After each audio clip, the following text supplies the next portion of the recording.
Alors, regardez, la semaine dernière, Gary Boukris avait posé un peu une question et ça m'a fait un peu rebondir sur quel est le but de notre existence. Alors, vous allez me dire, c'est un peu grandiloquent. C'est un peu grandiloquent et orgueilleux, mais les grands maîtres de notre tradition abordent ces grandes questions, ces questions qu'on se pose quand on a 13 ans, 14 ans. On se dit après on se dit à quoi ça sert de se poser ces questions parce qu'on n'a pas de réponse. Mais les grands maîtres de notre tradition abordent ces questions de manière systématique et structurée, et en particulier Rambam, Maïmonide. Alors Rambam était donc Rambam, c'est vers 1200 de l'ère commune, vers 1200 de l'ère commune. Il est né à Cordoue. Quand il était adolescent, il y a eu des persécutions des Almohades. Alors, les Almohades, c'était des chiites. Aujourd'hui, les chiites, ça se trouve en Iran, mais en Iran et à Sciences Po.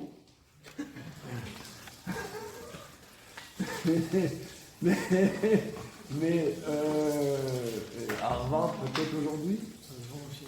Mais à l'époque, presque tout le bassin méditerranéen était conquis par des chiites.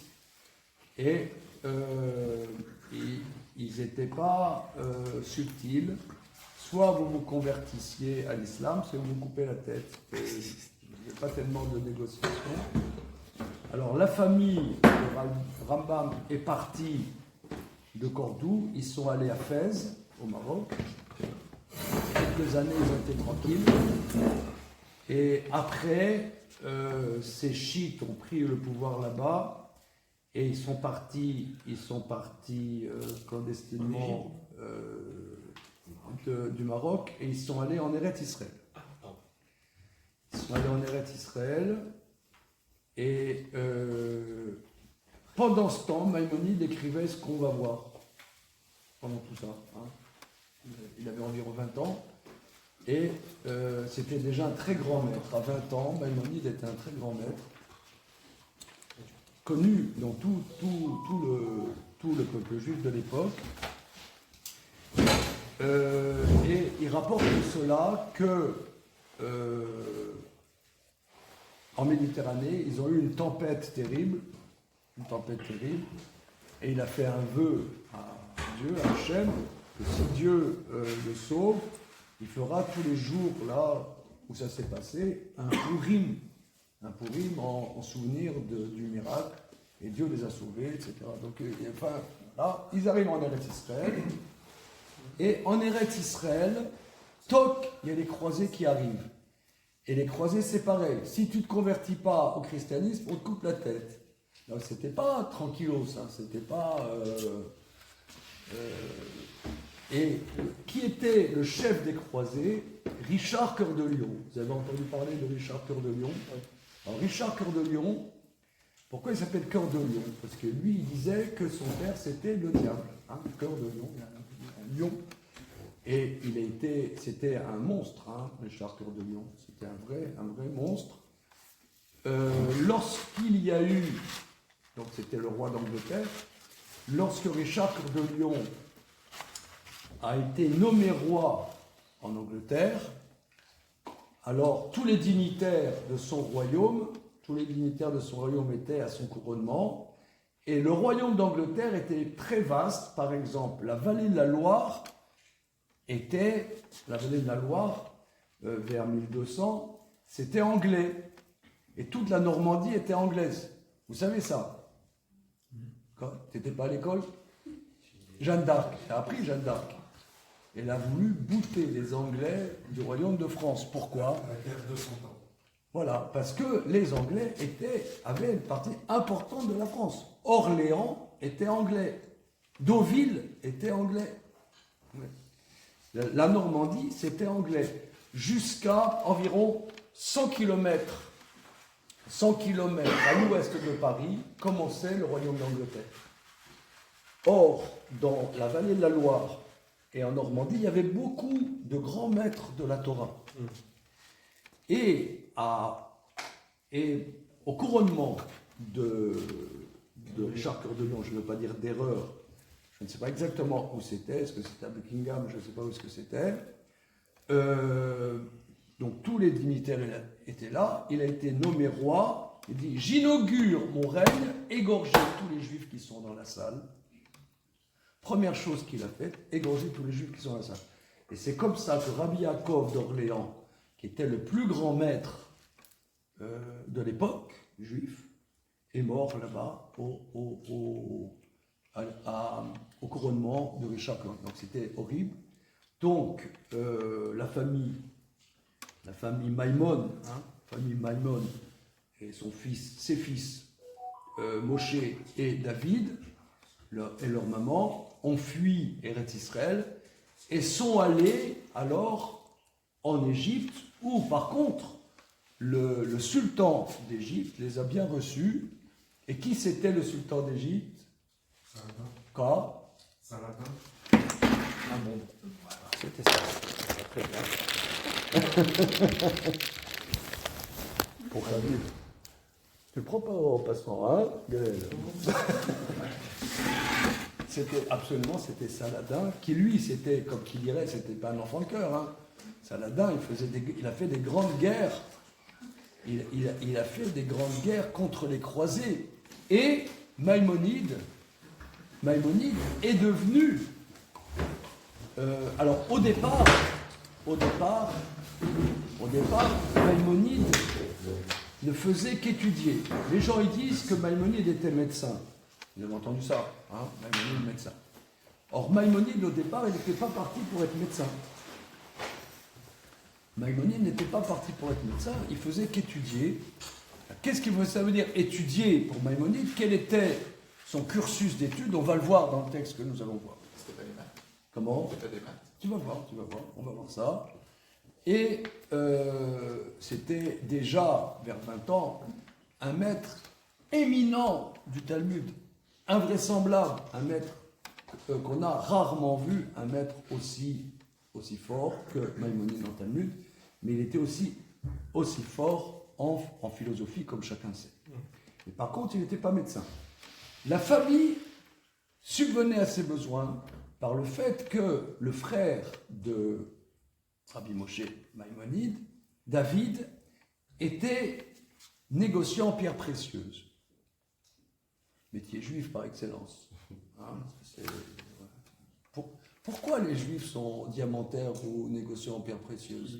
Ils n'avaient pas le droit de faire d'autres métiers, c'était interdit. Mais non, parce que quand tu dois partir, tu mets 5 diamants dans la poche, et ces 5 diamants, ça te vaut un pâté de maison. Donc c'est fastoche.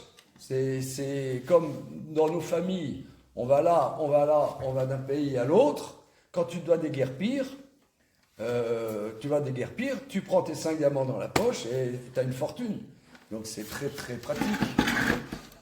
C'est très juif. Comment? C'est la même chose avec le violon du côté des musiciens. Il vaut mieux travailler son violon qu'un piano. Du côté des Ashkénazes. Voilà. Mais là, on parle. Là, c'est vraiment. Alors là, ne n'est pas Ashkenaz, parce que là, on est complètement. Parce que Maïmonide écrit toujours. Maïmonide dit Rabbi Moshe Ben Adayan Maïmon Asfardi, l'espagnol. Voilà, on est en Espagne. Hein. Ça parle pas espagnol, ça parle arabe. Hein. Bien. Et donc, il est arrivé là-bas. Son frère était négociant, commerçant de pierres précieuses. Il allait en Inde pour chercher des rubis, des topazes, des pierres précieuses. Et son bateau a coulé. Il a coulé avec toute leur fortune. Il s'est retrouvé sans un centime. Et Maïmonide décrit que c'était un jour terrible parce que c'était son frère chéri Et il dit, c'était le jour le plus horrible de ma vie, quand j'ai appris que mon frère était mort. Allez, il fallait se débrouiller. Il a pris la médecine et il est devenu le plus grand médecin de son époque. Il est devenu le médecin de Saladin, de toute la famille des sultans là-bas. C'est une histoire incroyable. Et il était même... Ce qui est très intéressant, c'est que bien que c'était en 1200, 1210, 1220, à l'époque, il y avait... Je crois que vous n'allez pas me croire, il n'y avait pas WhatsApp. Il n'y avait pas des mails, il n'y avait pas tout ça. Donc, ils écrivaient des lettres. Tout le temps, ils écrivaient des lettres. Or, ce qui est extraordinaire, c'est presque toutes les lettres de Maïmonide, on les a. Et dans ces lettres, on peut voir exactement qu'est-ce que c'était sa vie, dans tous les détails. Et c'est extraordinaire. Il raconte, voilà, en ce moment, je fais ça, patati, repatata, ça veut comment tu vois. Sa maison au Maroc. Comment? Sa maison au Maroc est conservée. À Fès. À Fès, À Fès, voilà. En tout cas, voilà. Donc, Maïmonide, entre l'âge de 20, grosso modo, entre l'âge de 20 ans et l'âge de 30 ans, il a écrit ce qu'on appelle le Pirouche HaMishnayot, le commentaire sur les Mishnayot. Commentaire Ah oui, c'est... sur les Mishnayot. Alors, évidemment, il a écrit en arabe. Hein? Pourquoi? Il a écrit en arabe parce que pour que ses contemporains comprennent. Voilà. Et voilà. Et un contemporain à lui, Rabbi Shmuel Imtibon, où est-ce qu'il était, Rabbi Shmuel Imtibon, là, les copains? Gérone. Comment? Gérone. Non, il y a l'idée, mais pas tout à fait. Imtibon, où est-ce qu'il était? À Narbonne. Alors, Narbonne. Alors, aujourd'hui, Narbonne, c'est connu, je pense, pour son équipe de rugby. Mais à l'époque, il faut savoir que vers 1200, autour de 1200, il y a une petite communauté à Narbonne, je connais des gens qui sont de Narbonne, mais à l'époque, il y avait une grosse communauté à Narbonne, parce que c'était un centre commercial extrêmement important, Narbonne. Parce que quel était le commerce principal de l'époque? Le sel. Comment? Mieux que le sel. Chocolat. Les vitres. Le poivre. Le commerce d'esclaves, évidemment. Parce que... Comment? Elle a dit un bonbon. Non mais regardez. Elle en a droit à deux. Un bonbon. Alors regardez. Mireille,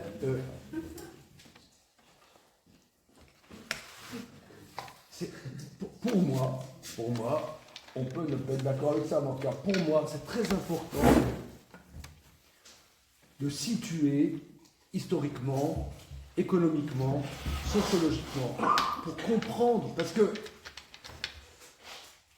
l'histoire, c'est pas l'histoire avec un grand H, mais l'histoire avec un petit H, savoir comment les générations précédentes vivaient, en particulier les communautés juives, c'est fait comprendre beaucoup de choses sur aujourd'hui. À l'époque, jusque à la première révolution industrielle, c'est quoi? Vers 1800, c'est la machine à vapeur. La machine à vapeur, ça a changé la face du monde. Mais jusqu'à la machine à vapeur, qui marchait avec du charbon et ensuite avec du pétrole, eh bien, l'énergie, c'était les esclaves. C'était une énergie bio, entre parenthèses. C'était pas polluant. Il fallait quand même les faire venir. Comment? Il fallait quand même les faire venir. Voilà, des grands centres de commerce. Des grands centres de commerce. Donc, vous savez, il faut regarder, on dit aujourd'hui, l'esclavage, machin, bidule, la colonisation, tout ça, c'est horrible, machin. Je ne sais pas ce que c'est horrible, pas horrible. Moi, je n'ai pas les moyens de savoir. Par contre, je n'aime pas trop aboyer, hurler avec les loups. Je préfère analyser les choses pour comprendre ce qui se passe. Pendant des millénaires, l'humanité, la source de l'énergie c'était peut-être pas bien, mais c'était des esclaves. Par exemple, vous avez en France des ports comme La Rochelle, etc., ou Bordeaux, leur richesse, c'était l'esclavage. Non, lui, l'esclavage, c'est moche, etc. Peut-être que c'est moche, mais il faut savoir que pendant 2000 ans, 3000 ans, l'humanité a vécu là-dessus. Et quand ça s'arrêtait l'esclavage, ça s'arrêtait parce qu'il y avait des sources d'énergie plus faciles. Parce que l'esclave, le problème avec l'esclave, c'est qu'il faut les nourrir. La machine aussi. Ça vous plaît pas, là, je sens. C'est comment dire, c'est pire que le Pen, c'est la yeshiva des étudiants. Alors, quand vous avez une machine à vapeur, tu mets du charbon et tu n'as pas besoin de nourrir quoi que ce soit. Donc avant, quand il fallait traverser l'Atlantique, alors tu avais des galères avec 200 esclaves, d'accord ? 200 esclaves. Après, avec la machine à vapeur, tu as 50 marins et puis c'est tout. Donc, c'est plus économique. Ah, maintenant, on a trouvé ça pollue. Ok, alors on va foutre autrement la planète en l'air. Mais, si vous voulez, à l'époque, Narbonne, c'était un centre économique majeur, qui n'est plus aujourd'hui, et il y avait beaucoup de Chachamim. Donc, Shmuel Imtibon a traduit donc, le commentaire sur les Mishnah. Alors, Maïmonide va expliquer qu'est-ce que c'est les Mishnayot, et en particulier le traité Pirkei Avot. Pirkei Avot,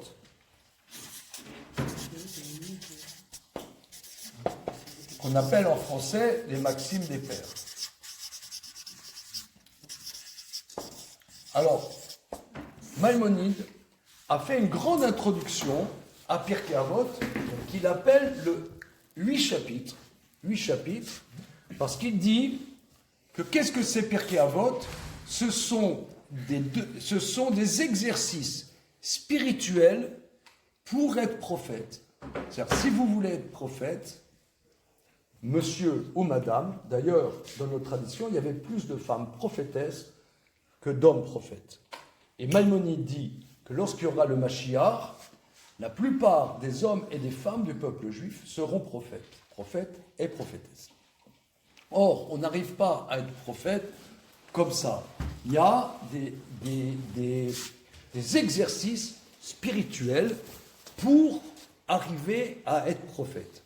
Et Maïmonide, il était tout jeune, il était entre 20 et 30 ans, a écrit le traité des 8 chapitres, et nous allons voir le 5e chapitre. Alors, on va le voir en hébreu, traduit par Shmuel Imtibon. Alors, là, on a beaucoup de livres. Hein, je n'ai pas fait des photocopies. Vous prenez... C'est page Lamed Vav. Vous prenez un pour deux. Lamed Vav.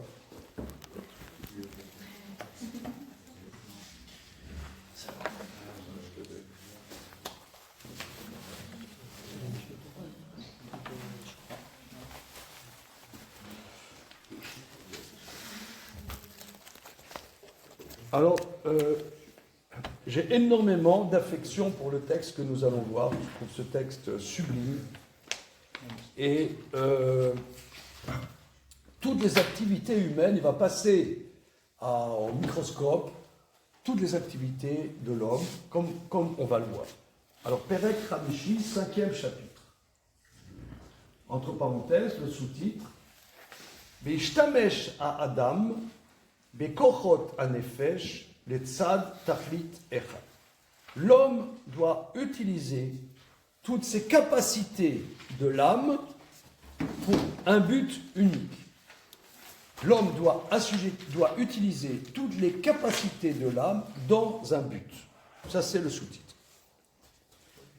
Alors, s'il y en a qui ne comprennent pas les mots, c'est pas grave, hein, je traduis, ça va aller. Sarir la Adam, sheyeshabed kochot nafsho kulam le fi adaat, que fi ma shegdamnu beperek shelifnis. L'homme doit assujettir les composantes de sa personne, toutes les composantes de sa personne, selon la pensée, comme nous l'avons introduit dans le chapitre précédent. Veyassim neged enav tamid tachlit achad. L'homme doit mettre en face de ses yeux un seul but. Donc c'est ça le titre de notre étude. L'homme doit assujettir toutes les composantes de sa personne dans un but. Quel est le but? À Sagat Hashem Idbarar que fi yecholet Adam la date ota. Quel est le but qu'on doit mettre dans toutes nos actions? Connaître Dieu selon la capacité que l'homme a de le connaître. Voilà. Alors, on va voir. Donc le but, et là où c'est clair, le but de notre existence, connaître Dieu. Comment? Dans sa profondeur. Dans sa profondeur.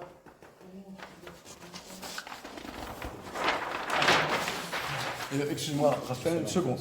Donc le but que l'on doit mettre dans toutes nos activités, connaître Dieu selon la capacité que l'homme a de le connaître. Alors, l'homme est créé, nous sommes créés, connaître Dieu, l'homme est limité. Mais l'énergie qu'on doit mettre, c'est de connaître Dieu. Alors, pour le moment, ça ne veut rien dire. Je suis d'accord, ça ne veut strictement rien dire. On va rentrer dans les détails, parce que là, ça ne veut rien dire. Je conçois, ça ne veut rien dire. On va, monsieur. Là, c'est Rambam ou c'est Pirkei Avot qui parle? Non, ça c'est Maïmo. Okay. Voilà. Continuons. Veyassim peulatov kulam, c'est-à-dire connaître Dieu, il va dire dans la suite, c'est-à-dire c'est connaître, apprendre. Il faut apprendre des différentes sciences, il faut connaître la Torah, mais on va voir pas que la Torah.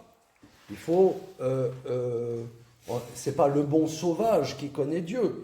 Il y a des traditions qui nous enseignent des choses. Donc il faut prendre du temps pour connaître, pour apprendre, évidemment. Hein. Tu ne peux pas connaître comme ça, simplement tu vas au bistrot et tu tapes la diététique, tu vas au flipper, c'est limité pour connaître Dieu. Je sais pas. Et encore, on va voir. Ça va être notre sujet, flipper et judaïsme, on va voir.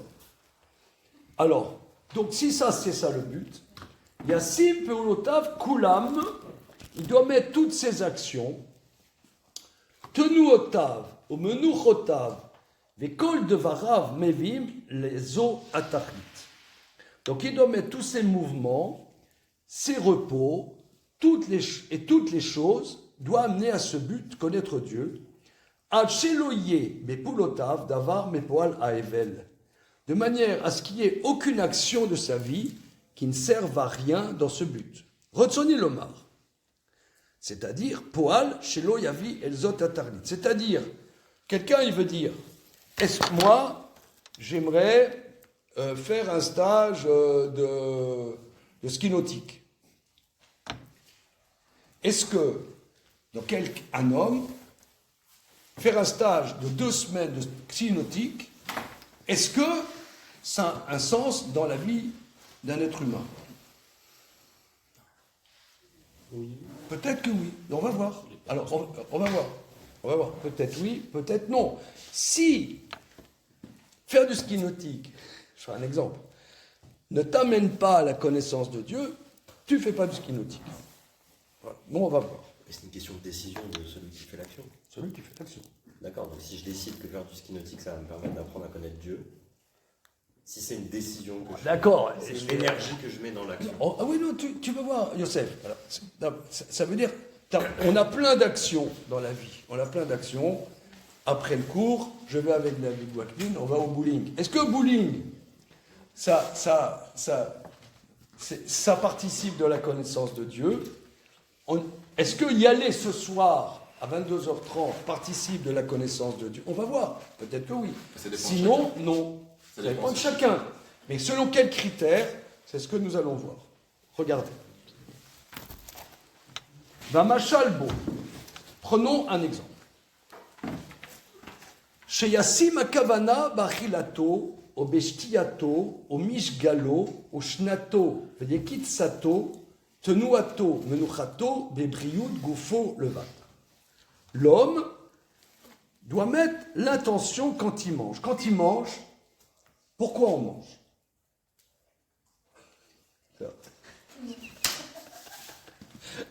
Parce qu'on est nerveux, on veut calmer son énervement. Pourquoi on mange? Voilà. Pourquoi on mange? Quand tu manges, quand tu bois, mishgalo, quand tu t'accouples avec ta femme, mishgalo, c'est ça ce que ça veut dire. Shinato, quand tu vas dormir, quand tu te réveilles, quand tu bouges, quand tu te reposes. Quel est le but de tout ça? Mais brioud gufo levad, être en bonne santé.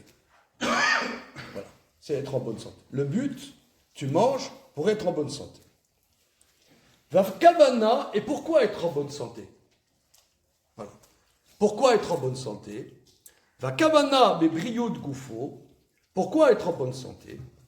Shetimtsa anefesh kelim briyim ushlemim liknot achokmot uknot malot amidot malot asichliot ad sheyagia la tachlit ha'i. Le but, en étant en bonne santé, c'est que ta personne ait des outils sains, en bonne santé, pour être disponible pour acquérir la science, les qualités morales, les niveaux intellectuels pour arriver à ce but. C'est-à-dire, si tu es en mauvaise santé, tu ne peux pas apprendre. Si tu es à l'hosto, donc, alors regardez ici, ça commence. Manger. Il faut manger pour vivre. Mais à quoi bon? Ah, si. Tu dois être en bonne santé pour pouvoir étudier. Étudier quoi? La Torah, on va voir. Étudier la Torah, il faut être en bonne santé. Bien.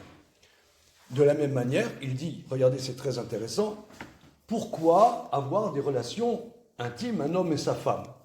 Parce que c'est un besoin humain. Un besoin humain. C'est pour ça, nos maîtres disent qu'à 18 ans, on doit être marié.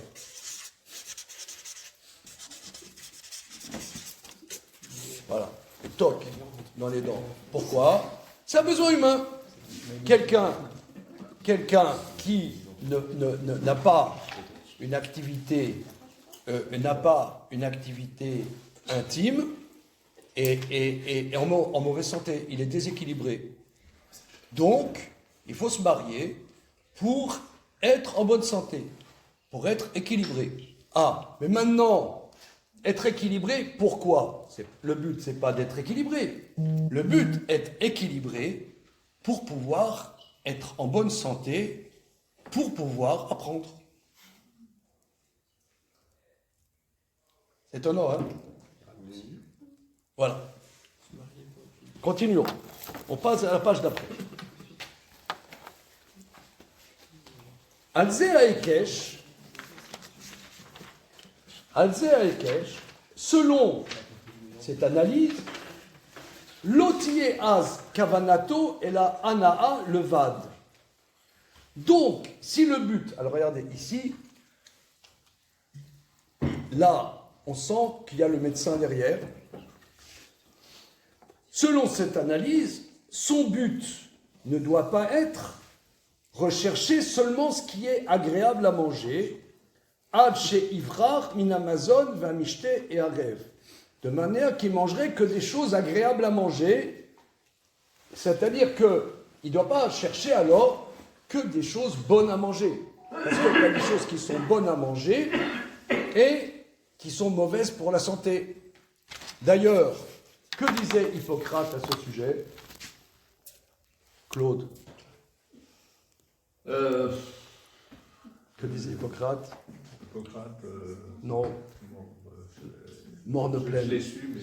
Ah, regardez, c'est quelque chose de très important, il va le dire dans la suite. que Hippocrate disait que l'homme creuse sa tombe avec ses dents. C'est-à-dire que comme nous, on cherche ce qui est bon, mais ce qui est bon, gras, sucré, machin, mais c'est pas bon pour la santé. Alors tu dis oui, mais c'est bon à manger.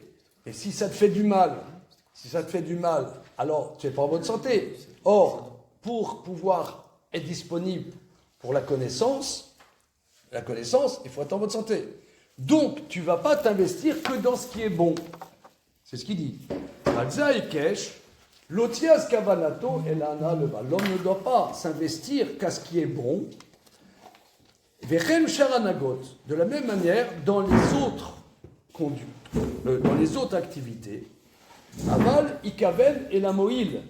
Il doit chercher ce qui est utile. Ok, chez Isaben, chez Yeharev, si c'est quelque chose d'agréable, tant mieux. Ok, chez Isaben, chez Yebilti Arev, si pour sa santé il faut qu'il mange quelque chose, c'est pas très agréable, eh bien c'est pas très agréable. Maintenant, Maïmonide va dire O Yekaven et les Arev adhérer Chochmat Arefua. Ou bien, néanmoins, parfois, que les choses soient bonnes à manger a un sens, comme on voit en médecine.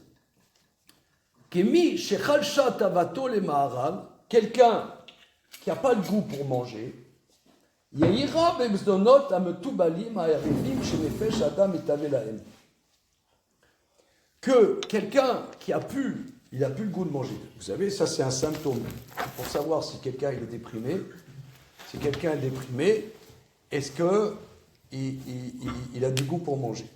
Quelqu'un n'a plus de goût de manger, c'est un symptôme de déprime.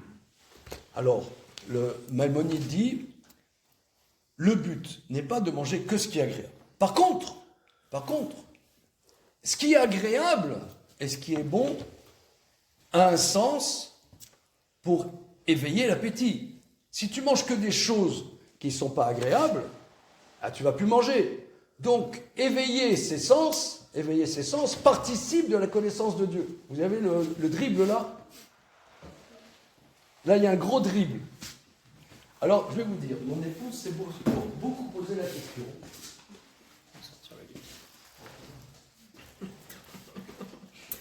Parce qu'elle a écrit un livre de recettes, dans lequel elle s'est investie des années, et on a eu pendant des années la discussion à quoi ça sert de faire des choses bonnes à manger. Finalement, bon, tu fais un repas simple comme ça, et puis voilà, ça passe. Or, elle avait vraiment une tradition familiale de faire des choses super bonnes. Est-ce que ça a un sens? Alors, Maïmonide analyse la question. Le but, c'est quoi? Connaître Dieu. Maintenant, on mange.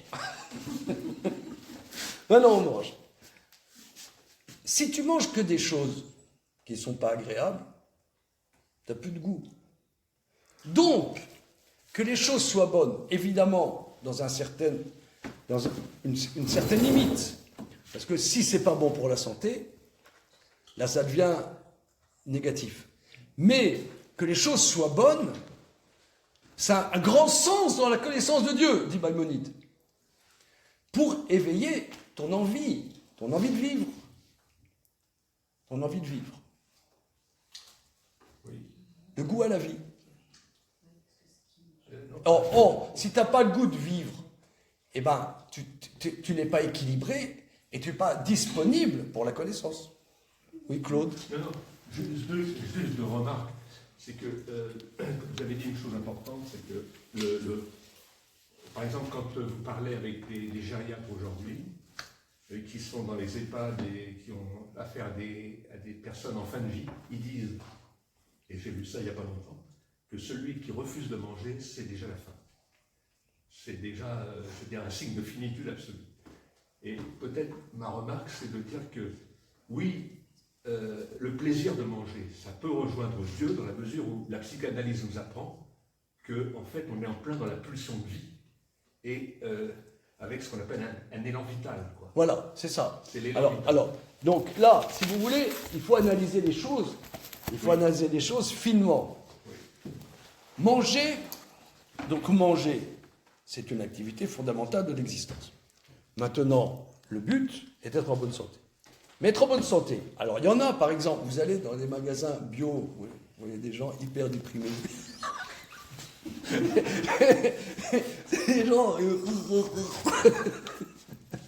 On avait des amis qui étaient, avant que ça soit à la mode, qui étaient des grands pionniers dans ce sujet, il y a 30 ans, 35 ans. Et alors, ils avaient, à l'époque, il y avait très peu de restaurants bio et d'épiceries comme ça. C'était des très grands amis à nous. Et dans leur magasin, il y avait des gens, tu vois, qu'ils étaient dépressifs, ils n'avaient pas le goût de vivre. Pas le goût de vivre. Parce que si tu recherches qu'être en bonne santé, tu crèves. Donc là, Maïmonide dit, mais il faut être en bonne santé. Mais être en bonne santé, je reprends ce que vous dites, Claude, il faut avoir envie de vivre. Or, si tu n'as pas envie de vivre, alors tu ne peux pas être disponible à la connaissance de Dieu. Donc il faut trouver un équilibre. On continue. Il va rajouter. Et là, c'est extraordinaire. Vechen mi she'itorera alav marash chora. Quelqu'un qui a la bile amère. La bile amère, c'est que ce qu'on disait au Moyen-Âge, aujourd'hui on appellerait quelqu'un qui est déprimé. Yesira beshmiat anigunim. Il enlève sa déprime en écoutant des chants, de la chanson, beminezémer, de la musique. Betiyul aganot, se promener dans des jardins. Bebinyanim naïm, aller voir des belles constructions architecturales. Revrat atsurot ayafot, voir des beaux tableaux. Kayotse baem mima sheyachiv anefesh, de ce qui élargit le nefesh, l'âme. Donc ici, vous voyez, par exemple, est-ce qu'aller voir une exposition de peinture participe de la connaissance de Dieu? Oui. Comment? Je dis oui. Alors, tu vas dire, a priori, ça n'a rien à voir. A priori, ça n'a rien à voir. Je ne sais pas, moi, exposition, Georges de la Tour, qu'est-ce que ça a à voir? Nous, on est des juifs pieux, qu'est-ce qu'on a à voir de ces conneries? Oui, il n'a pas envie de... On est des juifs pieux, qu'est-ce qu'on a à faire avec des trucs qui n'ont rien à voir avec la Torah? Si. Allez voir en famille le château de Versailles. C'est ce salaud de Louis XIV, qu'est-ce qu'on a à voir ces trucs. Alors Maïmonide dit si, ça a un sens. Ça a un sens. Par exemple, quelqu'un, il ne faut pas y aller systématiquement, mais quelqu'un, il se sent un peu enfermé en lui-même, il se sent tristounet, eh ben, allez voir des belles constructions. Là, on est à Paris, c'est une chance extraordinaire. Des belles constructions, ça te fait respirer, ça te voit grand, ça te sort de ton rikiki, et ça participe de la connaissance de Dieu. Georges de la Tour, il parle beaucoup de sujets de Torah, notamment. Donc, en soi, ça participe doublement. Du coup. Ça peut. Voilà. Alors, continuons.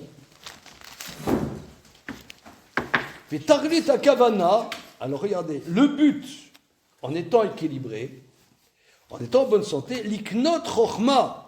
Le but, c'est pas simplement. Donc je reprends, parce que ici, c'est quelque chose d'absolument sublime. Il dit, quelqu'un, par exemple, il étudie la Torah, mais à un moment, il se sent un peu opprimé. On fait tout le temps la même chose. À un moment, on n'a plus le goût, on est opprimé.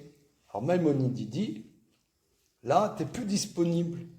Alors, va écouter de la musique. Écoute de la musique. Va te promener dans des beaux jardins.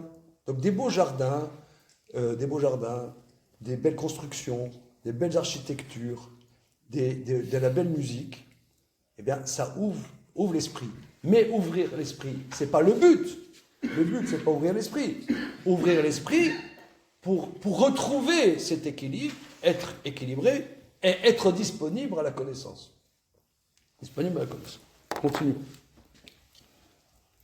Vechen, continuons. Maintenant, pourquoi gagner de l'argent? Vous vous êtes posé cette question peut-être? Pourquoi gagner de l'argent? Parce que sans argent, on peut rien faire. Ah, voilà. Vechen, keshe itaset liknot mamon. Quand il s'occupe pour gagner de l'argent, tiye tachlit kavanato bekibutso, le but en accumulant l'argent, chez Yotziu Bemalot, qui le dépense dans des choses supérieures, Veshi Imatseu les Chouché Goufo, l'Amshir Metsuto, qui soit en bonne santé, qui puisse vivre. Ad chez Yassik Veyeda, Meachem Idbara, Machevchar les Dato, pour pouvoir être disponible pour être investi dans la connaissance de Dieu. Mais si quelqu'un, simplement, il gagne l'argent, pour gagner de l'argent, pour avoir un bon compte en banque dans des endroits offshore, ouais, ça, c'est pas un sens. Ça, c'est nul. Par contre, gagner de l'argent pour être indépendant financièrement et pouvoir être disponible, pour pouvoir connaître, apprendre, être vivant et être disponible, c'est ça c'est le but. Continuons. Alors il dit,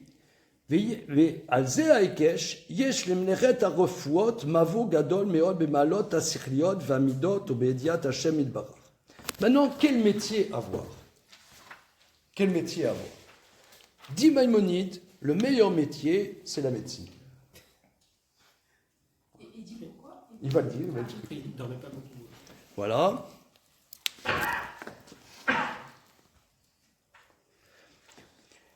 Dans cette analyse, le travail de la médecine est une grande introduction au niveau intellectuel et moral et dans la connaissance de Dieu. Évidemment. Alors, entre parenthèses, évidemment, ici, il y a des étudiants. Je ne veux pas faire ombrage à ceux qui ne font pas médecine. Mais, mon père était médecin, donc j'ai grandi là-dedans.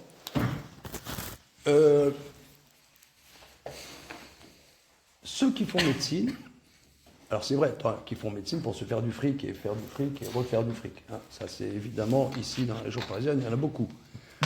Une fois, j'avais un enfant, je devais aller voir un orthodontiste. Alors,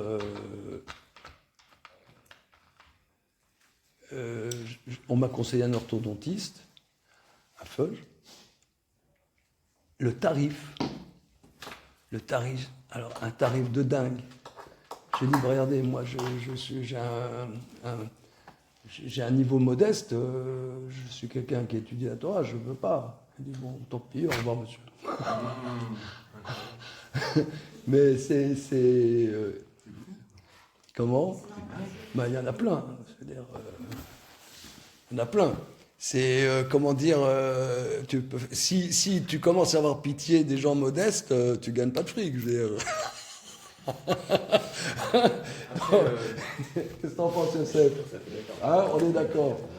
Alors, le capitalisme nous oblige. Ben voilà, c'est-à-dire, tu as un cabinet d'orthodontie à Passy, ouais, avec tous les frais, tu es obligé d'avoir un tarif. Maintenant, tu as quelqu'un d'un collège, il vient, tu dis, est-ce que on peut négocier le prix? Ben, monsieur, allez ailleurs. Comment? Tu rigoles, la mutuelle, c'est un dépassement. Ben, tout ça pour dire que, évidemment, il y en a qui font médecine, mais ceux qui font la médecine sont confrontés à des problèmes humains majeurs, qui font réfléchir, et des problèmes éthiques majeurs. Problèmes éthiques majeurs, c'est ça ce que dit Maïmonide. Donc ça te fait réfléchir à des choses très importantes, à la vie. D'abord, qu'est-ce que c'est la vie? Continuons. Veillez l'imouda bakashata, et l'étude de la médecine et la recherche ne doit pas être un travail simple, mais c'est un travail supérieur et ne doit pas être comme être tailleur ou menuisier. Donc là, les tailleurs et les menuisiers, lui, il les casse. Hein. Il les casse, voilà. Kiba nesher pulotav, car par la médecine, alors il faut savoir qu'est-ce que c'était la médecine au XIIIe siècle?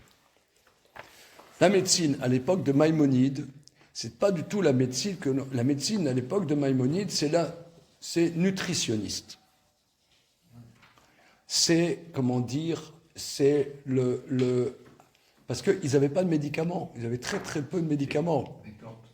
Ouais, c'était des Vous plantes. n'avez pas les saignées aussi? Comment? Les saignées? C'est Molière. Comment dire? En réalité, la médecine à l'époque de Maïmonide, c'est la diététique. Diététique.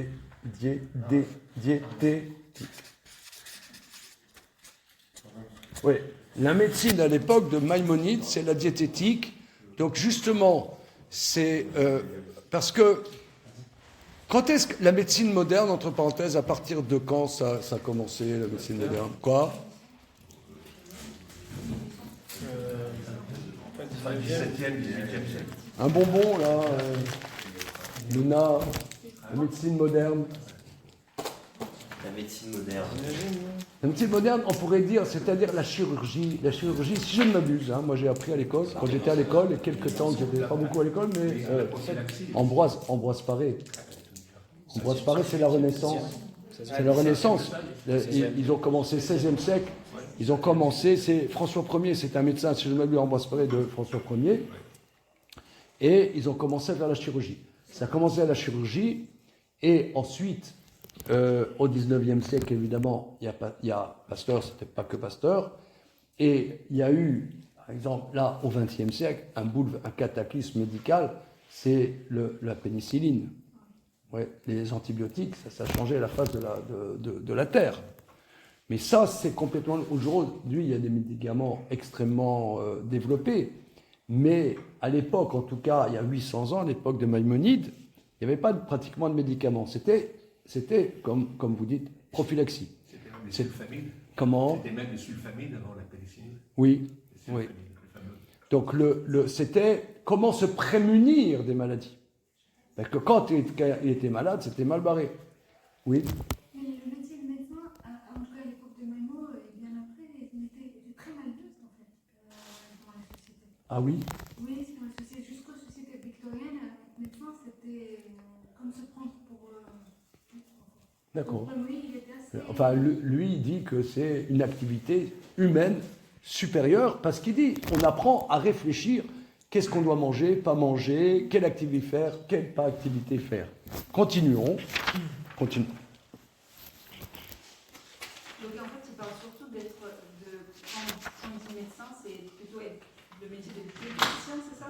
Alors, à l'époque, la médecine, à l'époque de Maïmonide, c'est la diététique. C'est pas du tout la médecine aujourd'hui qu'on appelle allopathe. Hein. La médecine allopathe avec des médicaments, etc. C'était de la diététique. À l'époque de Maïmonide. C'est ça ce qu'on appelle la médecine. Alors continuons, regardez. Qui banéchaer peulotenu, car par la médecine, enfin ce qu'il appelle la médecine, on apprend à évaluer nos actions, veyashuvu peulotenochiot, et avoir des activités humaines, on parle la page d'après, mais viot et la maalot à amitiot, qui amènent à des qualités supérieures. Regardez ici. On va en prendre pour notre grade complètement, excusez-moi, dans la tronche. Qui a Adam, chez Yavo veyochal mazon arev el acher, car l'homme qui mangera un aliment agréable au goût, tov areach, qui a une très bonne odeur, chez Nefesh Adam mitavelo, que l'homme ça lui donne extrêmement envie. Maziklo, mais ça lui fait du mal à la santé. Ve'efchar sheye siba lecholi kasha. est possible que quand il mange ça qu'il aime beaucoup, ça l'amène à une maladie grave, ou les mitat pitom, ou ça l'amène peut-être à une crise cardiaque. Zé ou behemoth etzli shavim. Pour moi, c'est un animal. C'est pas un être humain. Ah, c'est grave, hein. Est-ce qu'il l'emmène par la suite ou directement? Eh ben, je ne sais pas. Pareil, qui fait ça. Quelqu'un qui fait ça. Par exemple, il y a des maladies cardiovasculaires qui sont entièrement liées à ce qu'on mange.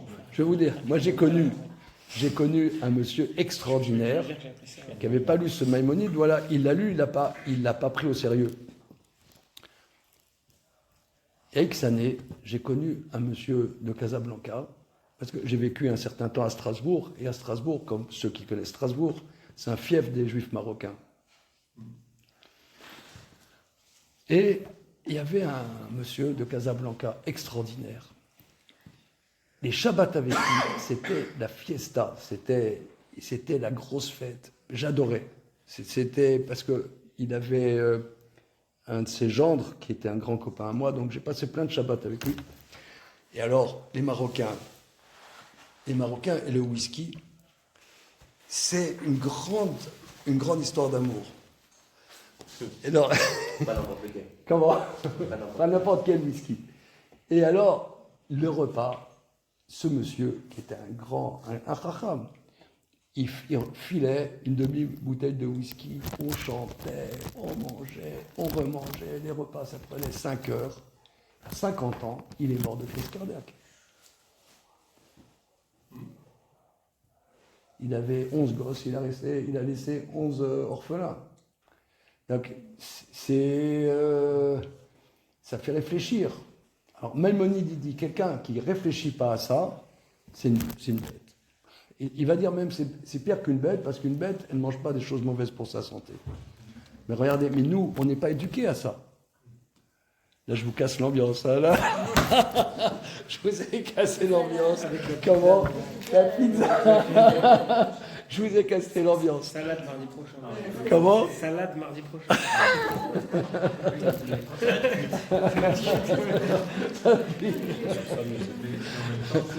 Comment? Indiquer fermer le robinet.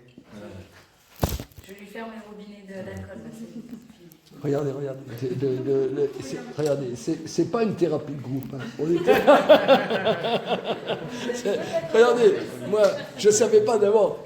J'aurais fait ce texte, même si vous n'étiez pas venus. Hein.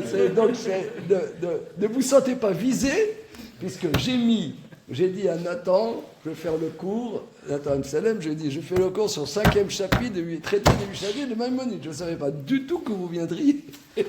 Donc ne vous sentez pas. Maintenant, si ça vous pose des questions, c'est le but. Moi aussi, ça me pose des questions. Moi aussi, parce que il y a en nous, je sais pas si les femmes, elles ont le même. Dans notre tradition, on dit que les hommes, ils ont plus de Yetzerara que les femmes. Elle dit oui.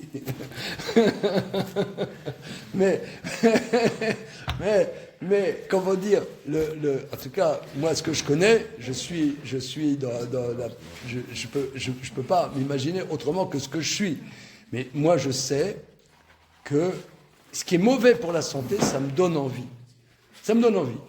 Ça m'attire. Je pense parce que, pour reprendre l'expression de Claude, on a une pulsion de mort. On a une pulsion suicidaire. On a un amour suicidaire. On a un amour suicidaire. On aime en espagnol, on dit à la moitié. Oui, mais je me permets d'ajouter. Viva la muerte. Oui, mais ça a été chanté, ça. Oui. Au moment de Les Franco, républicains. voilà. Mais je me permets simplement d'ajouter, je parlais de la pulsion de mort. En fait, Maïmonide, il est presque en avance sur Freud, puisque Freud nous dit que, en fait, la pulsion de vie, elle se coupe précisément avec la pulsion de mort. C'est-à-dire qu'en fait, dans la nature humaine, dans la condition humaine, il y a à la fois pulsion de vie et doublé avec la pulsion de mort. Et là, on retrouve dans ce texte-là quelque chose d'agréable à manger, mais on sait confusément On sait qu'on se fout en vers la l'air. destruction. On se fout en l'air. Incroyable. Mais regardez, d'abord, c'est très très profond. C'est très profond. C'est très profond. J'ai un ami qui a fait sa thèse de psychiatrie sur ce texte. Il a fait sa thèse de psychiatrie sur ce texte. Oui, c'est pas étonnant. On continue. C'est aussi pour ça qu'on a tiré vers. Entre parenthèses, historiquement, c'est très intéressant. Il y a 30 ans, on pouvait faire une thèse de médecine Oui. sur des sujets juifs. Aujourd'hui, Aujourd'hui, ça passe pas. On pouvait faire ça. Et là, quand moi j'étais jeune homme, plein de copains qui faisaient médecine, ils ont fait leur thèse sur des sujets de Torah. Et ça passait en tant que thèse de médecine. En tant que pédiatre, en tant que psychiatre, etc. Mais aujourd'hui, Je sais pas si ça passerait pas. Je sais que c'est pas courant, ça c'est sûr, mais je pense Je connais pas de que, cas de gens vu, qui- à qui on a opposé un refus. je pense qu'on s'auto-censure. Ouais, c'est possible. On s'auto-censure, on n'ose pas. Bon, c'est un sujet important. Vous, en tant que JF, je pense que c'est un sujet important parce que La fierté.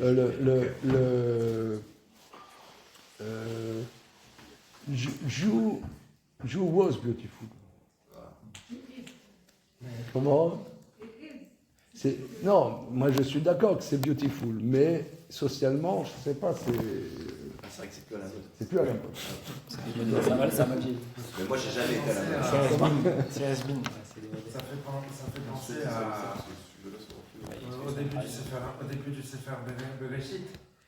Il y a, elle voit, enfin, le Chava, elle voit le fruit et l'arbre, je ne sais plus si c'est exactement l'arbre, Oui.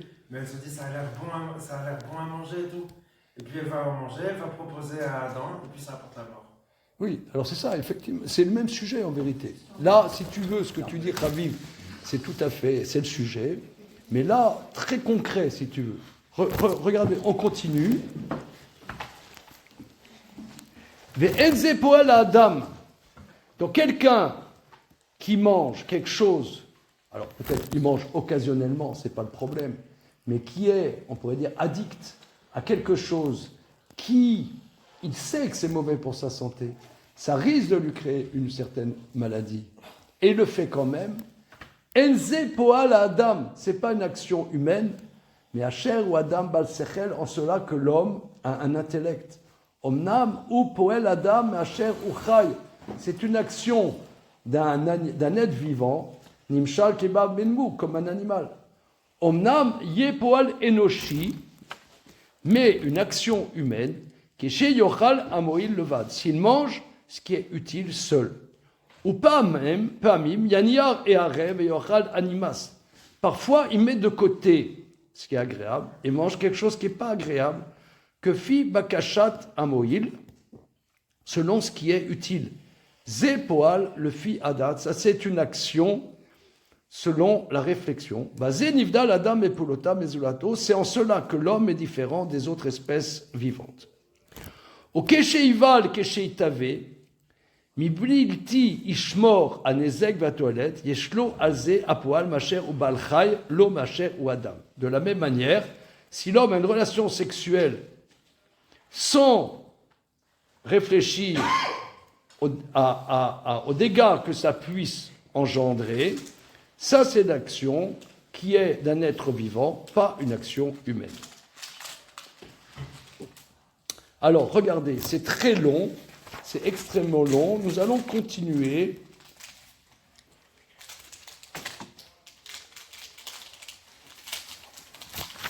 On va à la page, une seconde, la page, coupez une seconde.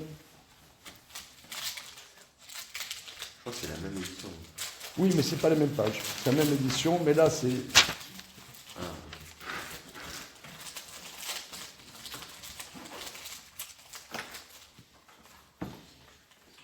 Voilà. Regardez la page Lamed tête en haut. Bekolma chez Ilmedou Bechormot. Bechen Kolma chez Ilmedou. Page Lamed tête. C'est bon? Ça roule? Bechen. Kolma chez Ilmedou Mina Chormot ou Mina Deot chez Yassig. Maintenant, qu'est-ce qu'il doit apprendre des sciences et des connaissances possibles? Qu'est-ce qu'il doit apprendre? Machéoumen derrière le tarlitaï, ce qui amène à la connaissance de Dieu, enbo dinudvarim. Ce qui amène à la connaissance de Dieu, c'est parfait. Enbo dinudvarim. Tu vois, Elia, où c'est? Il n'y a pas de problème. Ce qui amène à la connaissance de Dieu, c'est parfait. Uma shenbo toelet betarlit ai. Alors regarde, c'est très intéressant. Maintenant, des sciences qui n'amènent pas à la connaissance de Dieu, qui est shelat hacheshbon, c'est faire rachachutim vatarbulot. Par exemple, l'arithmétique, la géométrie, la physique. L'arbol mishalot et andosam, shirat amishkalim, la physique, varbe katsobelu. Alors il dit, en soi, ça n'amène pas à la connaissance de Dieu. C'est du calcul, bon, c'est nul. Il dit, a priori, l'arithmétique, la géométrie, la physique, c'est nul. Et à moins, regardez, les Aïe, Tie Kavana Baem, par contre, son intention dans la mathématique, donc finalement tous les degrés de la mathématique, les Chaded Aserel, de aiguiser l'intelligence. Donc regardez, c'est très intéressant parce qu'en soi, ça n'apporte rien. C'est un exercice intellectuel. Eh bien, ça a un sens, quand même, de rendre fif. Voilà, de rendre fif, de s'aiguiser l'esprit. Et aussi, l'argil, koar asirli, bedarke amofet. Ça, c'est extraordinaire. Et d'habituer la personne d'apporter des preuves à ce qu'elle dit. C'est-à-dire avoir un esprit scientifique, bien que les sciences en soi n'apportent rien. Mais, par exemple, en mathématiques, si tu prouves pas ton théorème, ou tu prouves pas ce que tu apportes, ta démonstration, ben c'est rien du tout. Donc, apprendre à avoir un raisonnement, et fonder son raisonnement, et avoir des preuves à son raisonnement, ça, c'est un grand élément. Parce que quelqu'un, il dit, je pense que, maintenant, dis-moi pourquoi. Tu penses que, analyse-moi pourquoi, apporte-moi des preuves à ce que tu dis. Ah, j'ai pas de preuves. Ça, c'est nul. C'est ce qu'on appelle, c'est pas une réflexion. Une pensée, c'est différent d'une opinion. Une opinion, par exemple, quelqu'un va dire, moi je trouve Mathilde Panot extraordinaire. Bon, c'est une opinion. Moi je trouve Mathilde Panot nulle. C'est une opinion. T'as rien dit. Bon, on est au Kidouche Shabbat matin, on discute, tu peux le dire. Mais à part ça, c'est nul, c'est rien. Par contre, tu apportes un argument, tu expliques, tu prouves. Ça, c'est de la pensée. Donc les mathématiques, qui en soi sont nulles, regardez, c'est extraordinaire. Il faut le dire quand même. Hein. En soi, c'est nul, mais ça apporte beaucoup dans la connaissance de Dieu. Est-ce que je peux me permettre? Mais on va voir. Non, c'est parce qu'en fait, l'occasion est belle pour dire que j'ai eu autrefois un très grand mathématicien. Je suis secret professionnel, je ne peux pas dire, mais vraiment très grand. Et je lui disais, j'avais des discussions avec lui, et je lui dis un jour, vous savez, dans la Kabbale, on parle de Tzimtzum, c'est-à-dire le retrait, qui exige que si Dieu est partout, il a fallu qu'il fasse un halal à panouille, un espace vide, pour faire admettre une existence. Enfin, il m'écoute, et je lui dis, est-ce que si on traduit ça en mathématiques, et qu'on dit, par exemple, x représente l'infini moins 1, est-ce que ça colle? Il m'a répondu oui. Vous voyez, c'est-à-dire que... Oui, mais là, Claude, vous touchez déjà la connaissance de Dieu. Hein. Mais là, il parle des mathématiques pures. Hein. Ça, c'est déjà de la métaphysique, ce que vous dites. Ah, hein. c'est la métaphysique. C'est déjà la métaphysique. Oui. Hein. La métaphysique, oui, participe clairement à la connaissance de Dieu. Voilà. Mais là, il ne parle pas de la métaphysique, il parle des mathématiques nettes. Comment? De plus de 4, Et plus c'est affinité, quoi. ça c'est calcul. Ouais, l'arithmétique, la géométrie, etc. Continuons. Alors maintenant, on va continuer.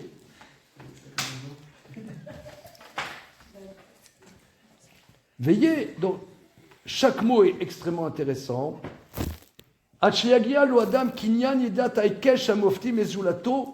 Si il apprend, regardez ici, et là c'est ça la connaissance. Je reprends parce que c'est très, très, très magnifique.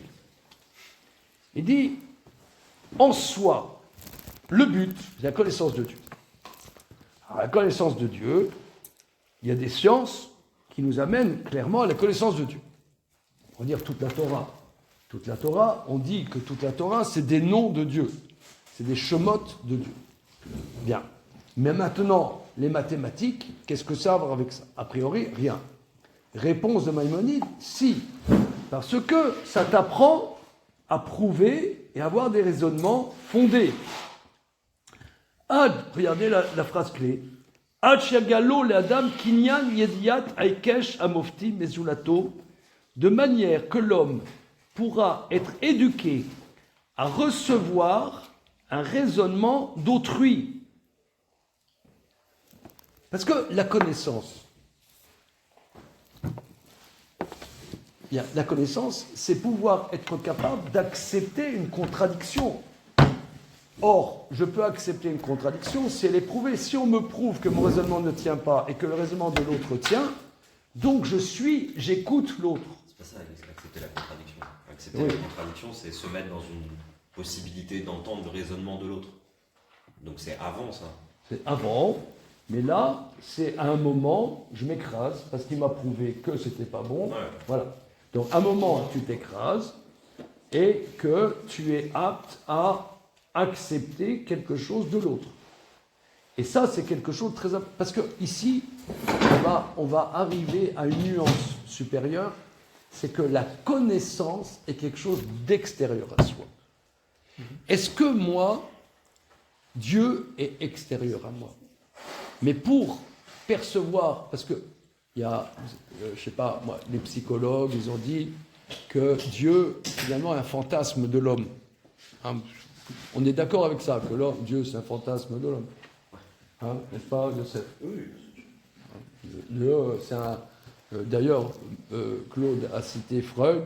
Pour Freud, en réalité, c'est une névrose. Hein, la religion, c'est une névrose. Une névrose obsessionnelle. Obsessionnelle. Et là-dessus, on est complètement d'accord. Hein, on est d'accord. Ce étant... Non, mais c'est ça le sujet, en vérité. C'est ça le sujet. Connaître Dieu, c'est pas être religieux, c'est pas être béni oui, c'est percevoir qu'il y a une réalité autre que moi et que cette réalité, je peux percevoir qu'il y a une réalité autre que moi. Mais pour ça, il faut un apprentissage. Pour cet apprentissage, il dit, il faut apprendre à faire des raisonnements et à prouver ces raisonnements. Comme ça, je peux accepter que quelqu'un me prouve que j'ai tort et que lui, je me rends compte qu'il a raison. Donc, avant Dieu, il faut déjà percevoir que ce que tu dis tient et que moi, parfois, je me trompe. Donc, avant Dieu, essayons déjà de percevoir que les autres existent. Et ça, en faisant des raisonnements mathématiques, on peut apprendre de l'autre. Donc, voilà, continuons. Veyelo zeadere sheyagiabo liyediat amitat metziut Hashem itbarach. Donc, par cela, il pourra arriver à la connaissance de la véracité de l'existence de Dieu. Regardez, c'est Hatsum. Franchement, moi, je me roule par terre. Est-ce que je vous fais rouler par terre? J'essaie de vous faire participer. J'ai pas compris la dernière phrase. Comment? Je ne suis pas roulé par terre. Tu t'es pas roulé par terre? Bien.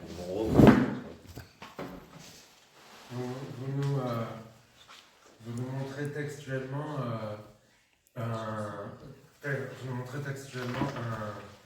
un enseignement de Maïmonide qu'on a tous quelque part entendu, mais qu'on n'a jamais vu. Inside. Voilà. Inside. Si vous voulez, le point, c'est le suivant. Le but, connaître Dieu. Mais Dieu, nous, qui avons lu notre petit Freud au petit déjeuner, on sait que la religion, c'est une névrose obsessionnelle. C'est-à-dire, c'est un fantasme. On est croyant. Il y a des gens, ils ne sont pas croyants, et des gens, ils sont croyants. D'accord, bien. C'est comme ça fait plaisir. On est croyant, ça fait plaisir.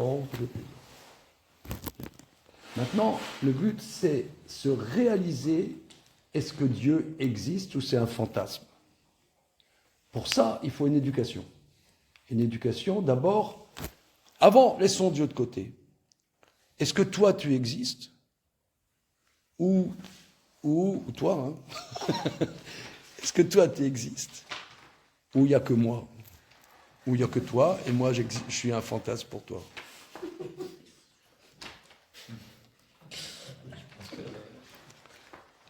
On est tous les deux là. Corito ergo Sinon, sum. on se parlerait pas. Comment? Corito ergo sum. Je pense donc je suis. Oui, c'est la démarche cartésienne. Comment? C'est la démarche cartésienne de Descartes. De quoi? Je pense donc je Tout, Je pense donc douter je de suis. tout jusqu'à ce qu'on ait une preuve rationnelle. Voilà, oui. Alors, Moi, il y a une union dans Descartes entre les mathématiques et la pensée. Mais comment moi, alors justement, c'est, par exemple, quand on étudie la Torah, on n'étudie pas seul, on étudie ce qu'on appelle en chavruta, en binôme. Pourquoi? Parce que la Gemara elle dit, si j'étudie la Torah seul, je deviens non seulement idiot, mais aussi je faute. Parce que je me construis mon système, je suis tout seul. Je suis tout seul. Si j'étudie avec toi, par exemple, moi j'ai affirmé quelque chose, Yosef il m'a dit que c'était pas très exact ce que j'ai dit. Ah, c'est très important ça. C'est-à-dire je dis quelque chose, mais c'est pas très exact. Ben, on progresse. J'ai besoin de l'autre. J'ai besoin de quelqu'un d'autre. Si je perçois que toi tu existes, tu m'apportes quelque chose qui est pertinent, que moi je ne m'étais pas rendu compte, alors petit à petit, je pourrais faire entrer dans ma personne qu'il y a des réalités autres que moi, il n'y a pas que moi. Et pas que moi, fondamentalement, c'est quelque chose qui est fondamentalement différent de moi, c'est Akadosh Baruch Hu, c'est Dieu. Et ça vient petit à petit. Ça vient petit à petit. Alors regardez, comme c'est magnifique. Donc en termes plus moins religieux et plus philosophiques, la connaissance de Dieu, c'est la compréhension qu'on n'est pas tout. On n'est pas nous-mêmes une totalité. Et que il y a une autre réalité que moi. Il y a une autre réalité que moi. Voilà. Alors évidemment, c'est Emmanuel Lévinas a beaucoup écrit là-dessus, mais Lévinas, ça fait 50 ans et ça fait 900 ans. Hein. Donc, ok.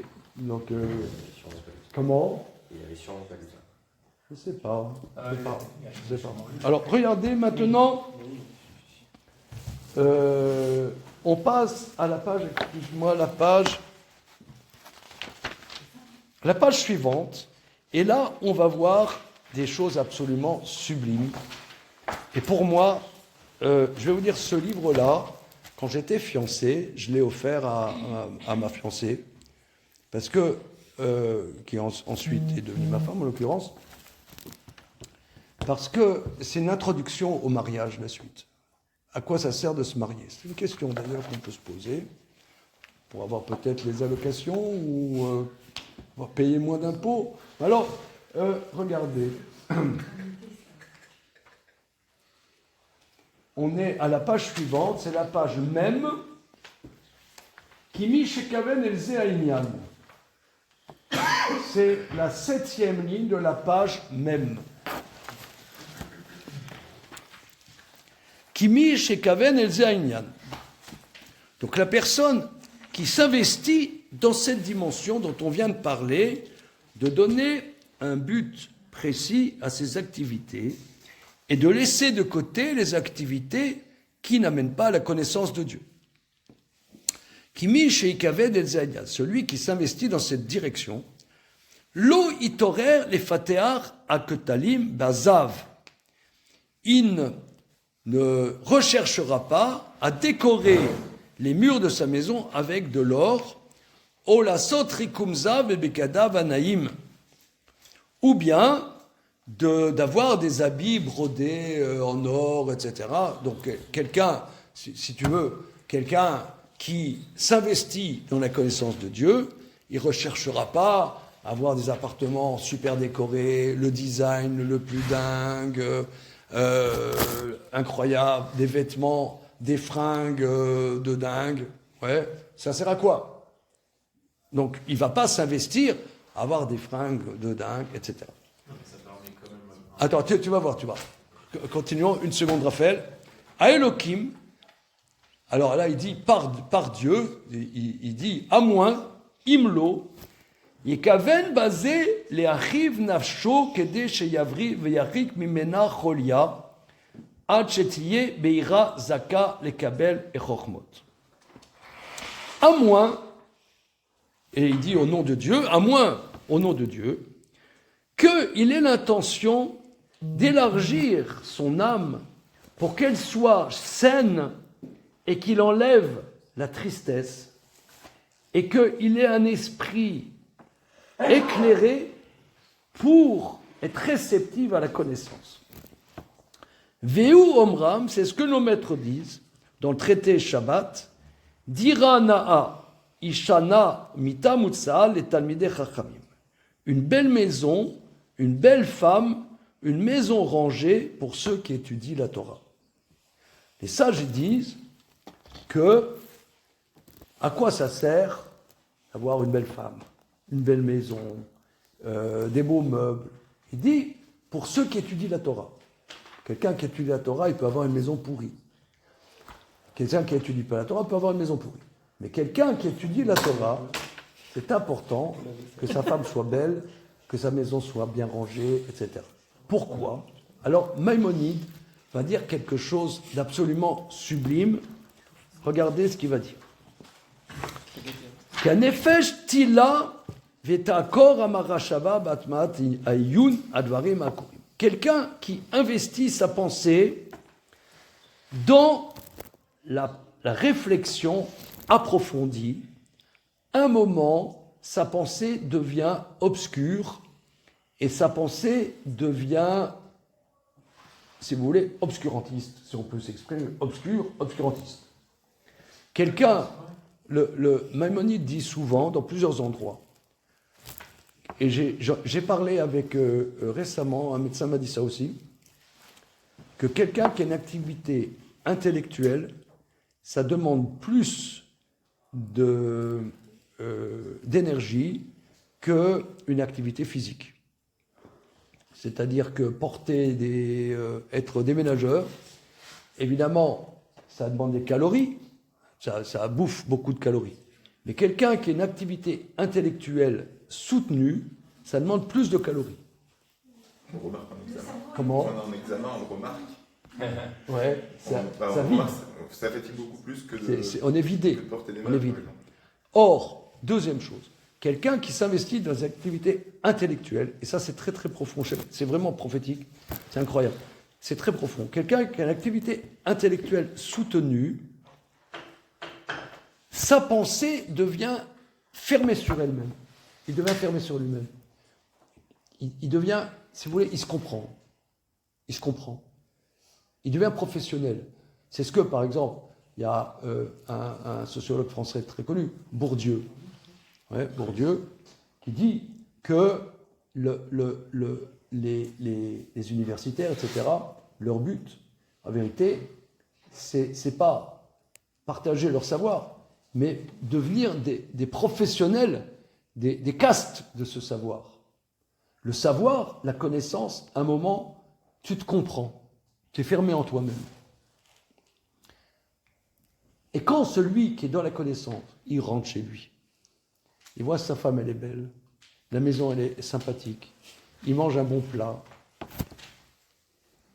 ça lui amène du bonheur. Et ce bonheur l'amène à la connaissance de Dieu. Le sort de son univers fermé en lui-même. Donc, en vérité, ici, il va dire que là, c'est un niveau supérieur, que même des choses qui pourraient paraître de la chose de vie de tous les jours. Par exemple, j'ai une discussion avec mon épouse. À quoi ça sert, par exemple, une femme, c'est pas facile. Je vous rapporte ce que mon épouse a dit. C'est pas facile d'être une femme, elle me dit. Parce que les activités féminines sont souvent très répétitives. Par exemple, repasser des chemises. Repasser des chemises. Ouais. Ça c'est votre femme qui a décidé Comment que c'était une activité féminine. Personnellement, je n'ai jamais repassé quoi que ce soit de ma vie. Même à l'Aïchiva. Comment? Même à l'Aïchiva. Je vais te dire, j'étais tellement sale gosse qu'il y avait la femme de mon rave qui me lavait mes chemises. Me lavait mes chemises, sans blague. Elle me lavait mes chemises. Alors, mon épouse, elle dit, mais à quoi ça sert d'avoir des chemises propres? En vérité, si. C'est que ça donne un plaisir de vivre. Si toi, tu vis,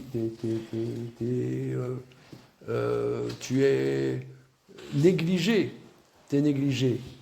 alors tu es fermé en toi-même. Mais le fait que des activités qui paraissent à la limite extérieures à la connaissance de Dieu, eh ben participent, pas seulement participent en passant, mais participent au sens fort de la connaissance de Dieu. Ça, c'est ça ce qu'il dit Maïmonide. Et c'est là qu'il y a l'union, en vérité, du masculin, du féminin. L'homme et la femme participent ensemble de la connaissance de Dieu. Que l'activité, par exemple, aujourd'hui on dit, par exemple, quand ma femme, elle a fait ce livre, on l'a sorti il y a une dizaine d'années, en vérité, il y a 12 ans. On a sorti ce livre il y a 12 ans. Il y a une amie, très intello, parisienne comme ça, très bobo, elle dit, un livre de recettes, quelle horreur! Elle a dit, waouh, quelle horreur! Après, elle a regardé le livre, elle a dit, waouh, c'est merveilleux. Mais bon, passons. Mais ça veut dire, aujourd'hui, c'est pas valorisé. C'est pas valorisé. On dit, c'est une activité qui n'a pas de sens. Mais Maïmonide, bien au contraire, excuse-moi tout de suite, Raphaël, va réintroduire des activités qui apparemment paraissent banales de l'existence, que ça participe bien au contraire de la connaissance de Dieu. Bien. Et on va voir la fin de ce paragraphe. Oui, qu'est-ce que tu veux dire? Non, moi, ce qui me pose problème dans le raisonnement depuis le début, c'est que en fait, on n'a pas défini les termes. Qu'est-ce que ça veut dire connaître Dieu? Et comme on n'a pas défini ce qu'on appelle Dieu déjà et le fait de connaître, du coup, Dieu c'est comme un vase, connaître Dieu c'est comme un vase, et on met un petit peu ce qu'on veut dedans en fonction du raisonnement. Alors parfois connaître Dieu c'est se connaître soi et être heureux. Parfois connaître Dieu ça peut être connaître la nature. Parfois connaître Dieu ça peut être être ouvert à l'autre et connaître la vérité. Alors, si tu veux, nous, de cette étude, de ce qu'on a vu là, il me semble qu'on a des éléments précis. On ne sait pas qu'est-ce que c'est Dieu. Mais déjà, on ne sait pas qu'est-ce que c'est Dieu.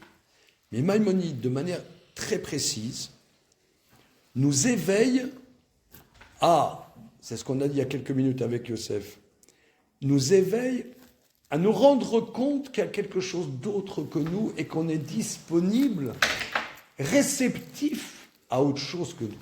Du coup, Dieu, ce sera un synonyme de altérité. On pourrait remplacer Dieu par altérité. C'est ce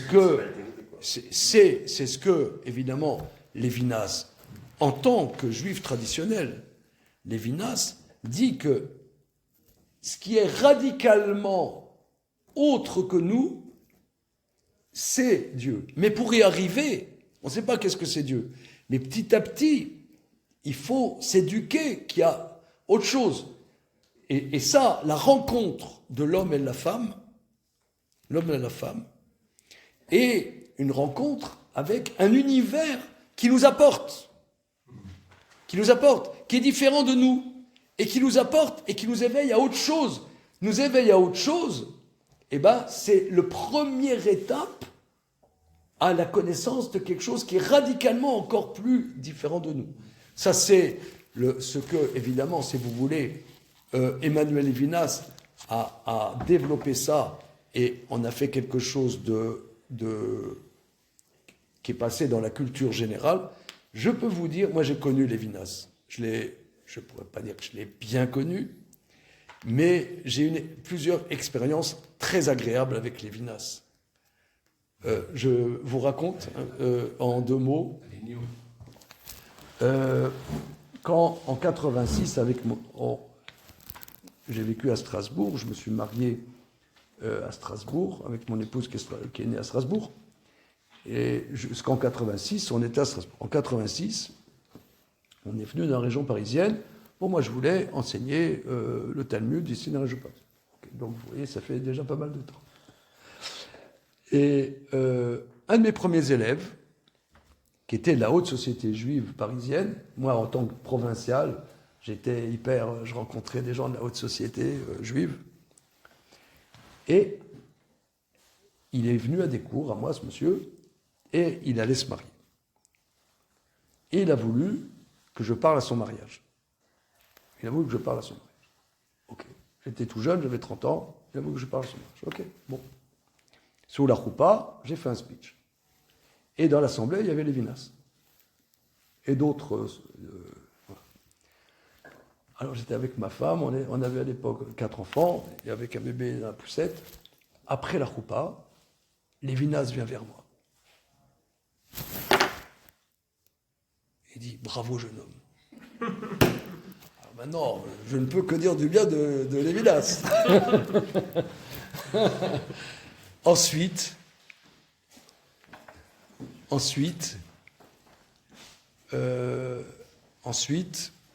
pendant le repas, il y avait quelqu'un qui s'appelait Henri Rotnemer et quelqu'un qui s'appelait Emmerich Deutsch, c'est des gens qui sont décédés maintenant. Henri Rotnemer vient vers moi et dit « Pendant que vous parliez avec mon ami Emmerich Deutsch, on se demandait qui c'est ce jeune. Emmerich Deutsch dit « C'est un Chabad ». Lévinas a dit « Non, c'est de la Torah ».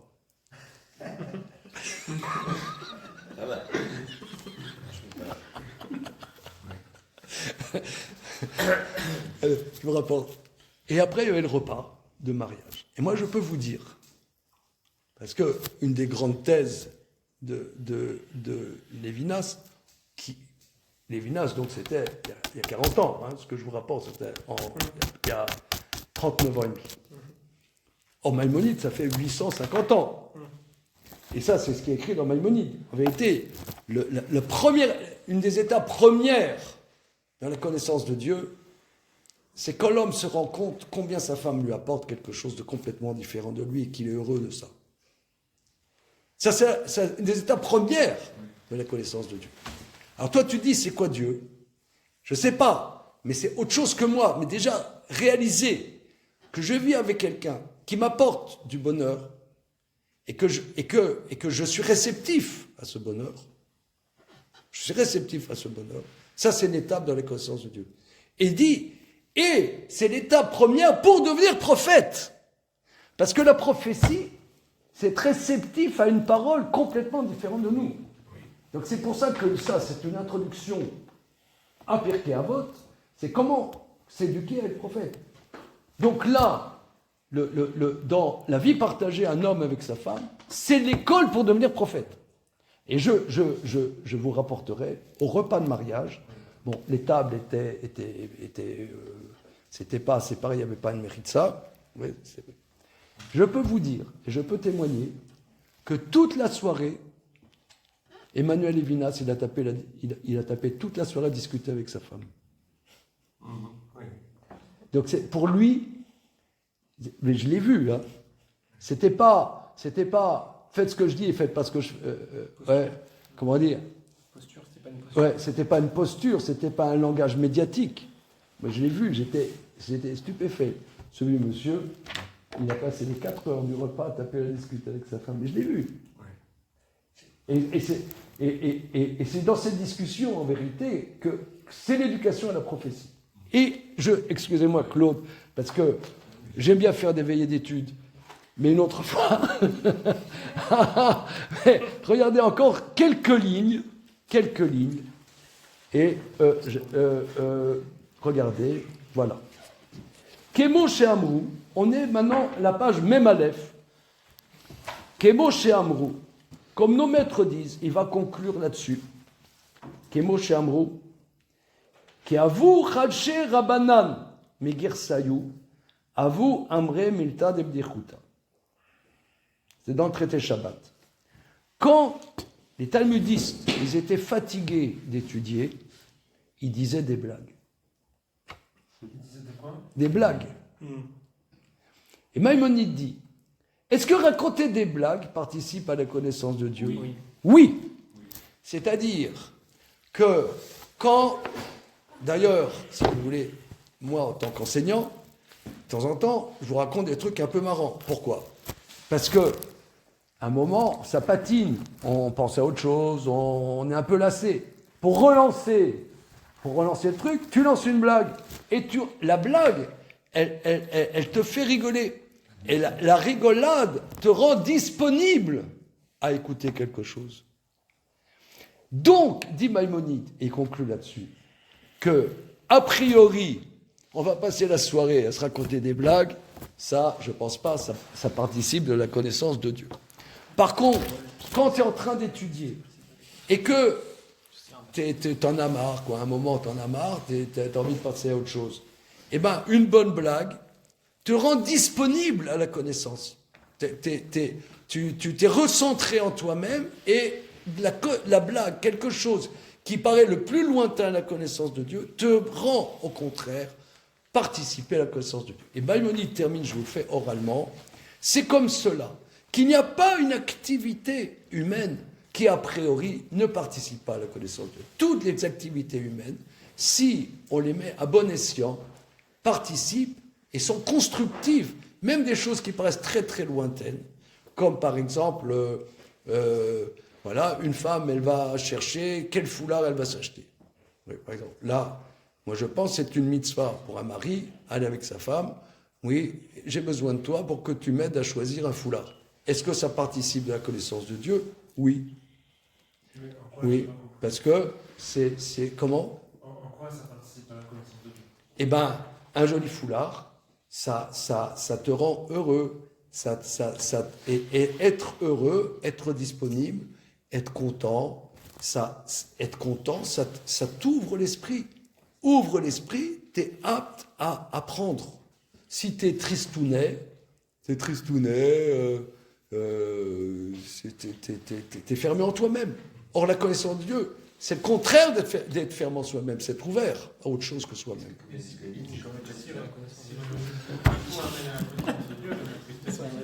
Comment?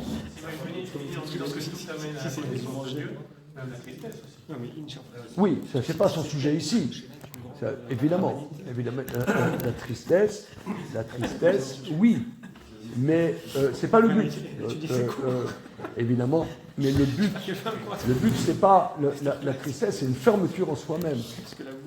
Tu vois, par exemple, lorsque Jacob, pendant 22 ans, croyait que son fils Joseph était mort, eh ben, ces 22 ans, il n'a pas eu de prophétie. Quand il pouvait pas être prophète. Il était comment? Il était coupé. Oui. Est-ce que je peux me permettre? Oui. Lévinas, en fait, quand il parle déjà de révélation, c'est-à-dire la révélation, c'est quoi? C'est entendre une autre parole que la sienne propre. Voilà, c'est ça. Je me permets de dire que je vais consacrer un ouvrage qui s'appelle La brisure de la coque, avec un sous-titre, une transmission éthique du dire dans l'œuvre de Lévinas, qui a été préfacé par Martin Lewatnin, donc il y a maintenant quelques années, et que, je vous fais une confidence, je le lis pratiquement tous les jours. Votre Lévinas. Lévinas. Oui, parce qu'en fait, ça commence avec son maître-livre, pour moi, qui va, je dirais, asseoir toute sa philosophie, commence déjà en 1947 avec Le temps et l'autre. Et le temps, pour lui, ce n'est pas un temps de l'horloge. Le temps, c'est l'apparition d'autrui qui va former ce qu'il appelle un élargissement de l'existence. Et Lévinas, il faut lui introjecter l'éthique, c'est-à-dire dans cette recherche de l'altérité, comme tu disais, qui peut être l'ombre de Dieu, si je puis dire, se fait, vous le savez, dans la rencontre du visage de l'autre, parce que ça engage pour moi une responsabilité, parce que dans ce visage, dit-il, je vois la trace de la veuve, de l'étranger et de l'orphelin. Et cela me donne une responsabilité pour lui. Et quand je fais aussi mon enseignement en ostéopathie psychosomatique aux étudiants, je leur dis pour bien faire comprendre la chose, après vous monsieur, après vous madame. C'est-à-dire se déposséder de son ego pour faire toute place à Voilà. Alors pour moi, Claude, il n'y a pas, voilà. il y a pas Alors, plus belle voilà. chose Mais, que ça. on est tout à fait en phase. Voilà. On est tout à fait en phase, mais je vais, si vous voulez, terminer, Oui. mettre un petit point de suspension sur notre étude là ce soir. Mais ce qui est émouvant, Oui. c'est que Maïmonide nous le rentre ça dans les activités les plus simples. Voilà. C'est ça la difficulté dans la philosophie stricto sensu, c'est que on ne sait pas trop où ça se passe. Tandis que là, Maïmonide nous le rentre dans des choses, avoir des habits, avoir une maison, écouter de la musique, aller se balader. C'est ça qui est absolument, je trouve, sublime. C'est qui est absolument sublime. Et je vais vous dire que il y a 4 ans environ, je suis allé, il y a à côté d'ici une des plus belles librairies de Paris. Je suis allé là-bas je voulais lire le Merle-Moqueur. Et le Merle-Moqueur. Et j'ai voulu m'acheter Totalité infinie de Lévinas. Je suis allé là-bas. C'est le seul livre qui est illisible. Une seconde, excusez-moi. Je suis allé là-bas et je lui ai demandé est-ce que vous avez Totalité infinie de Lévinas. Il dit c'est quoi? Qui a dit ça? Le libraire, il a dit c'est quoi? Et c'était marrant parce qu'il y avait un Américain qui était là et un Américain, il m'a regardé et dit quoi? Il y a des gens qui lisent du Lévinas. Il avait l'air de dire, mais où sommes-nous? Excusez-moi, mais c'est très important et je suis heureux d'avoir vu ça avec vous parce que ça c'est vraiment la base de notre tradition. Voilà. Ok, on va s'arrêter là-dessus pour le moment. Ok, merci les amis. Voilà. Voilà. Mais si tu veux, Raphaël, justement, c'est ça notre tradition. C'est qu'on ne va pas parler de Dieu directement. Oui, Tu comprends? Dieu... on ne peut pas idolâtrer, sinon c'est l'idolâtrerie. On ne parle pas de Dieu, on ne fait pas de théologie. On parle, qu'est-ce que je mange? Tu vois? Qu'est-ce que je mange? Comment je mange? C'est là où ça se passe. C'est pas dans Dieu. Et c'est comme ça qu'on va s'éduquer à être prophète. Il y a un livre d'une femme qui s'appelle Sophie Nordman. D'ailleurs, son frère, il vient étudier ici avec... Ah, c'est son frère? Le jeune Roulin, un peu. Ouais. Ouais, c'est son petit frère, je crois. Ah, d'accord. Et donc Sophie Norman, elle a écrit un livre qui s'appelle Phénoménologie de la transcendance. Et donc elle prévient à chaque fois, tout ceci n'a pas pour but de prouver l'existence de Dieu, etc. Mais elle fait exactement ça. Parce que du coup, comme elle fait le même type de développement que Descartes fait pour dire tout peut être ça peut être mon esprit qui l'invente, le toucher, le truc. Donc la seule chose dont je suis sûr, c'est le fait de penser, etc. Donc elle avance comme ça, mais avec d'autres bases et d'autres raisonnements. Et elle arrive à dire, il y a bien quelque chose qui est transcendant. Et donc le mot transcendance, c'est... Synonyme, ce sera un synonyme. C'est une sorte de... Voilà, ce serait l'essence divine, quoi. La chose qui est radicalement différente de... Autre chose. C'est autre chose. Complètement. Voilà. Or, cette autre chose, cette autre chose, on se rend compte dans des choses simples de l'existence. Et en particulier, c'est ce qu'il dit à la fin, dans la confrontation d'un partage d'un masculin avec le féminin, avec des sensibilités différentes qui s'apportent et qui ouvrent l'esprit. Voilà. Et qui ouvrent l'esprit, et nous rend disponible de recevoir ce que Claude dit, une parole inouïe qui est la prophétie. Et c'est ça l'éducation à la prophétie que nous dit Maïmonide. Ok, merci les amis. Voilà. Et bon appétit, hein.